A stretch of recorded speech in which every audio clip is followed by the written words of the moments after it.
بسم الله الرحمن الرحيم. الرحمن علم القرآن، خلق الإنسان علمه البيان. الشمس والقمر بحسبان، والنجم والشجر يسجدان. والسماء رفعها ووضع الميزان، ألا تطغوا في الميزان. وأقيموا الوزن بالقسط ولا تخسروا الميزان. والأرض وضعها للأنام، فيها فاكهة والنخل ذات الأكمام،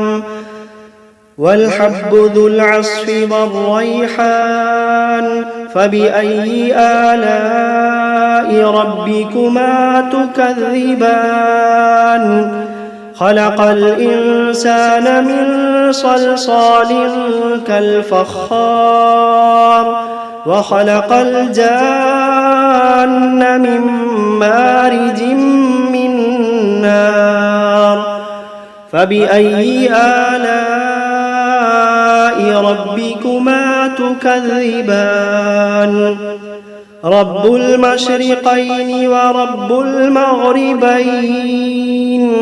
فبأي آلاء ربكما تكذبان؟ مرج البحرين يلتقيان، بينهما برزخ لا يبغيان. فبأي آلاء ربكما تكذبان؟ يخرج منهما اللؤلؤ والمرجان. فبأي آلاء ربكما تكذبان؟ وله الجوار المنشآت في البحر كالأعلام. فبأي آلاء ربكما تكذبان؟ كل من عليها فان، ويبقى وجه ربك ذو الجلال والإكرام. فبأي آلاء ربكما تكذبان؟ يسأله من في السماوات والأرض كل يوم هو في شأن. فبأي آلاء ربكما تكذبان؟ سنفرغ لكم أيها الثقلان. فبأي آلاء ربكما تكذبان؟ يا معشر الجن والإنس إن استطعتم أن تنفذوا من أقطار السماوات والأرض فانفذوا، لا تنفذون إلا بسلطان. فبأي آلاء ربكما تكذبان؟ يرسل عليكما شواظ من نار ونحاس فلا تنتصران. فبأي آلاء ربكما تكذبان؟ فإذا انشقت السماء فكانت وردة كالدهان. فبأي آلاء ربكما تكذبان؟ فيومئذ لا يسأل عن ذنبه إنس ولا جان. فبأي آلاء ربكما تكذبان؟ يعرف المجرمون بسيماهم فيؤخذ بالنواصي والأقدام. فبأي آلاء ربكما تكذبان؟ هذه جهنم التي يكذب بها المجرمون يطوفون بينها وبين حميم آن فبأي آلاء ربكما تكذبان ولمن خاف مقام ربه جنتان فبأي آلاء ربكما تكذبان ذواتا أفنان فبأي آلاء ربكما تكذبان فيهما عينان تجريان فبأي آلاء ربكما تكذبان فيهما من كل فاكهة زوجان فبأي آلاء ربكما تكذبان متكئين على فرش بطائنها من استبرق وجنى الجنتين دان فبأي آلاء ربكما تكذبان فيهن قاصرات الطرف لم يطمثهن إنس قبلهم ولا جان فبأي آلاء ربكما تكذبان كأنهن الياقوت والمرجان فبأي آلاء ربكما تكذبان هل جزاء الإحسان إلا الإحسان فبأي آلاء ربكما تكذبان ومن دونهما جنتان فبأي آلاء ربكما تكذبان مدهامتان فبأي آلاء ربكما تكذبان فيهما عينان نضاختان فبأي آلاء ربكما تكذبان فيهما فاكهة ونخل ورمان فبأي آلاء ربكما تكذبان فيهن خيرات حسان فبأي آلاء ربكما تكذبان حور مقصورات في الخيام فبأي آلاء ربكما تكذبان لم يطمثهن إنس قبلهم ولا جان فبأي آلاء ربكما تكذبان متكئين على رفرف خضر وعبقري حسان فبأي آلاء ربكما تكذبان تبارك اسم ربك ذي الجلال والإكرام بسم الله الرحمن الرحيم تبارك الذي بيده الملك وهو على كل شيء قدير الذي خلق الموت والحياة ليبلوكم أيكم أحسن عملا وهو العزيز الغفور الذي خلق 7 سماوات طباقا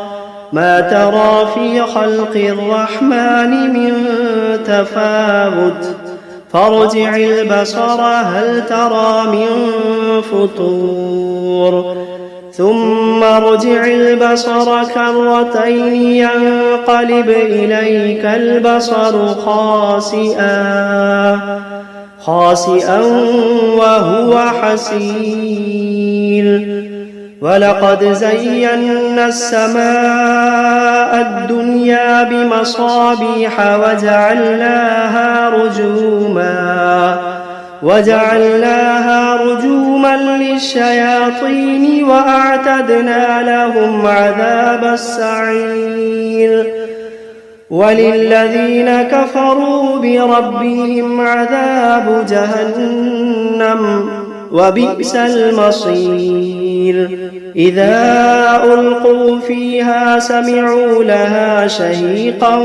وهي تفور تكاد تميز من الغيظ كلما ألقي فيها فوج سألهم خزنتها ألم يأتكم نذير قالوا بلى قد جاءنا نذير فكذبنا وقلنا ما نزل الله من شيء إن أنتم إلا في ضلال كبير وقالوا لو كنا نسمع أو نعقل ما كنا في أصحاب السعير فاعترفوا بذنبهم فسحقا لأصحاب السعير إن الذين يخشون ربهم بالغيب لهم مغفرة وأجر كبير وأسروا قولكم أو اجهروا به إنه عليم بذات الصدور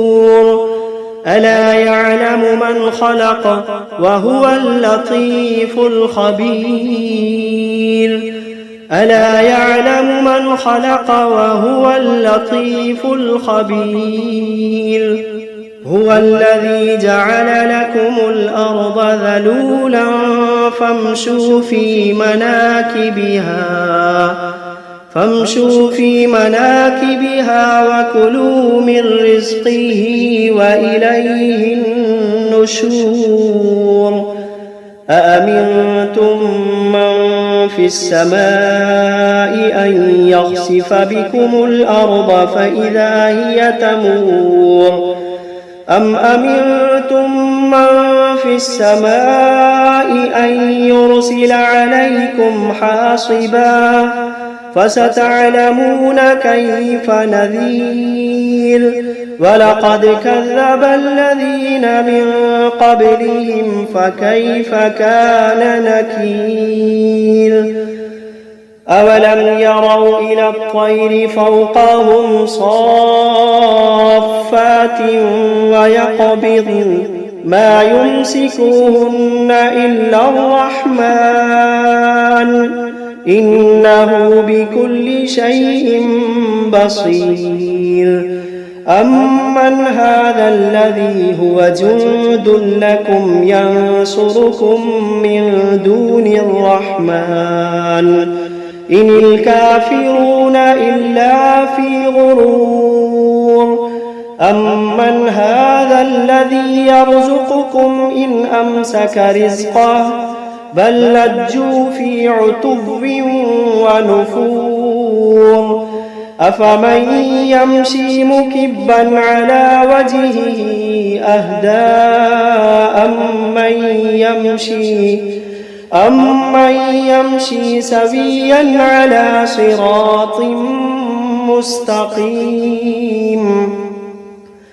قل هو الذي أنشأكم وجعل لكم السمع والأبصار والأفئدة قليلا ما تشكرون قل هو الذي ذرأكم في الأرض وإليه تحشرون ويقولون متى هذا الوعد إن كنتم صادقين قل إنما العلم عند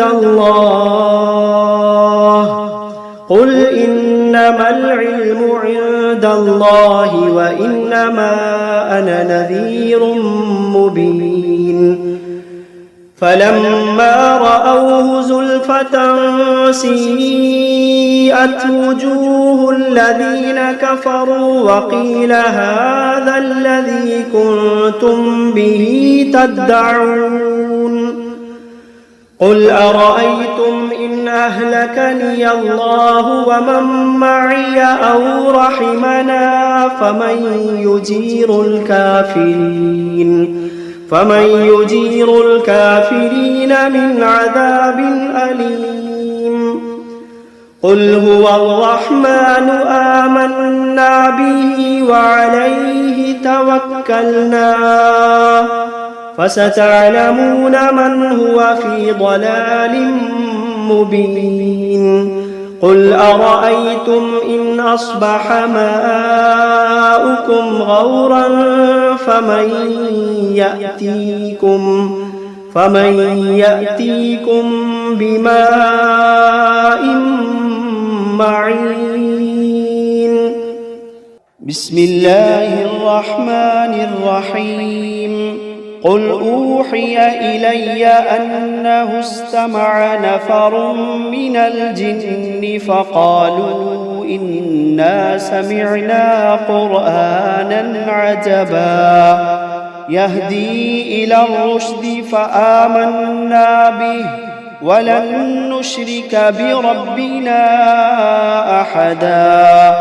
وأنه تعالى جد ربنا ما اتخذ صاحبة ولا ولدا وأنه كان يقول سفيهنا على الله شططا وأنا ظننا أن لن تقول الإنس والجن على الله كذبا وأنه كان رجال من الإنس يعوذون برجال من الجن فزادوهم رهقا وأنهم ظنوا كما ظننتم أن لن يبعث الله أحدا وأنا لمسنا السماء فوجدناها ملئت حرسا شديدا وشهبا وأنا كنا نقعد منها مقاعد للسمع فمن يستمع الآن يجد له شهابا رصدا وأنا لا ندري أشر أريد بمن في الأرض أم أراد بهم ربهم رشدا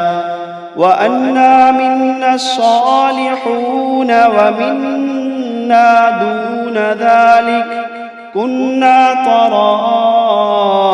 قددا وأنا ظننا أن لن نعجز الله في الأرض ولن نعجزه هربا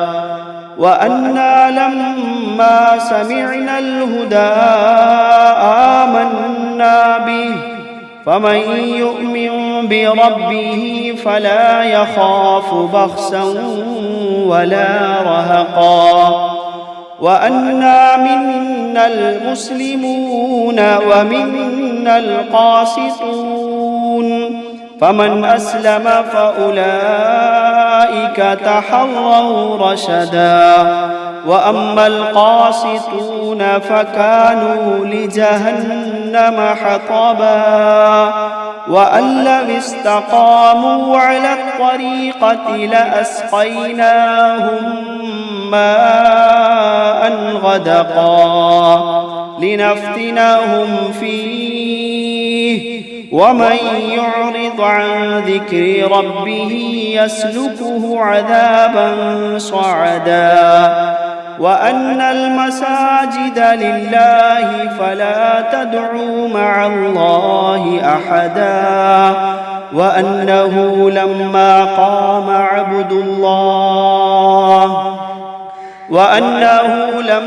قام عبد الله يدعوه كادوا يكونون عليه لبدا قل إنما أدعو ربي ولا أشرك به أحدا قل إني لا أملك لكم ضرا ولا رشدا قل إني لا أملك لكم ضرا ولا رشدا قل إني لن يجيرني من الله أحد قل إني لن يجيرني من الله أحد ولن أجد من دونه ملتحدا إلا بلاغا من الله ورسالاته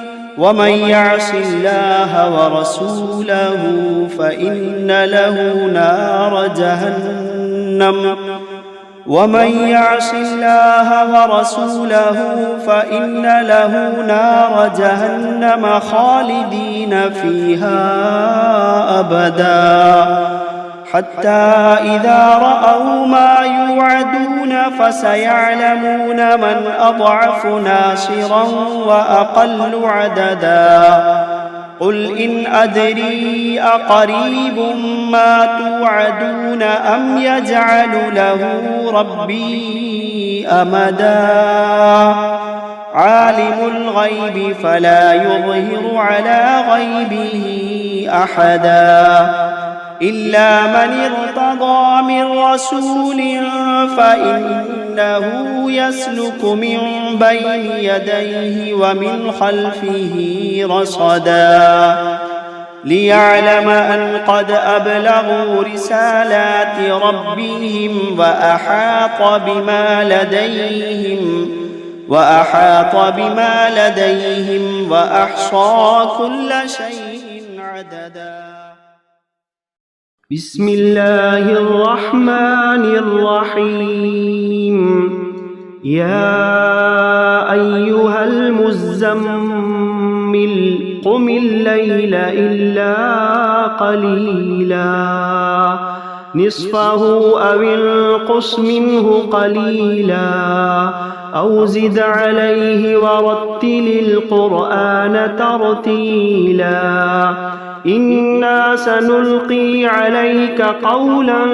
ثقيلا إن ناشئة الليل هي أشد وطئا وأقوم قيلا إن لك في النهار سبحا طويلا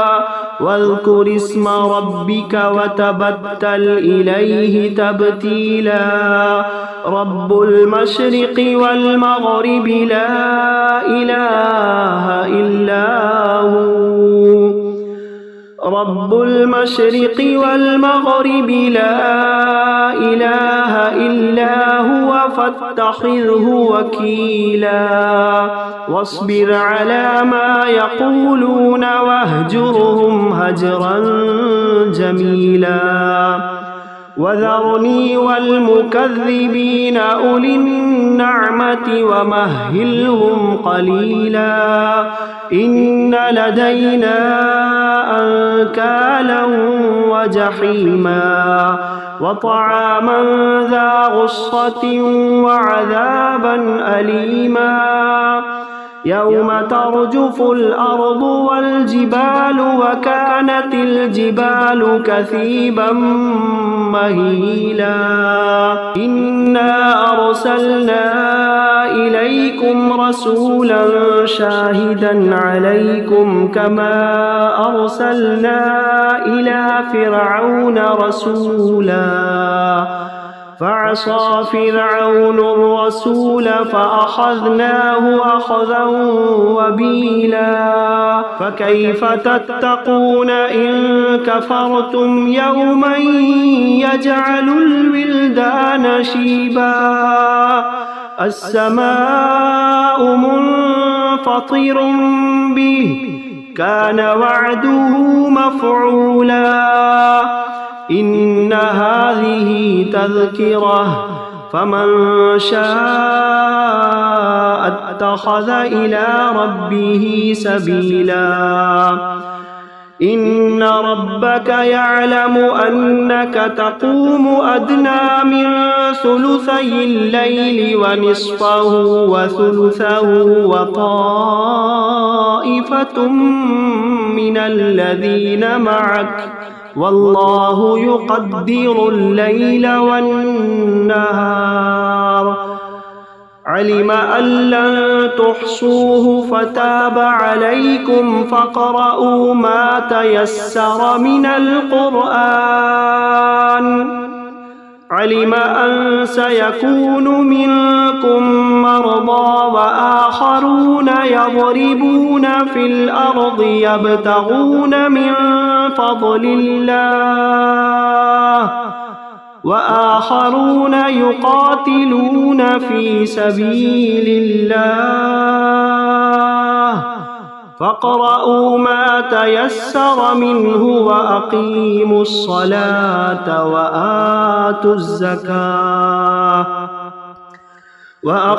الصلاة وآتوا الزكاة وأقرضوا الله قرضا حسنا وما تقدموا لأنفسكم من خير تجدوه عند الله هو خيرا وما تقدموا لأنفسكم من خير تجدوه عند الله هو خيرا وأعظم أجرا واستغفروا الله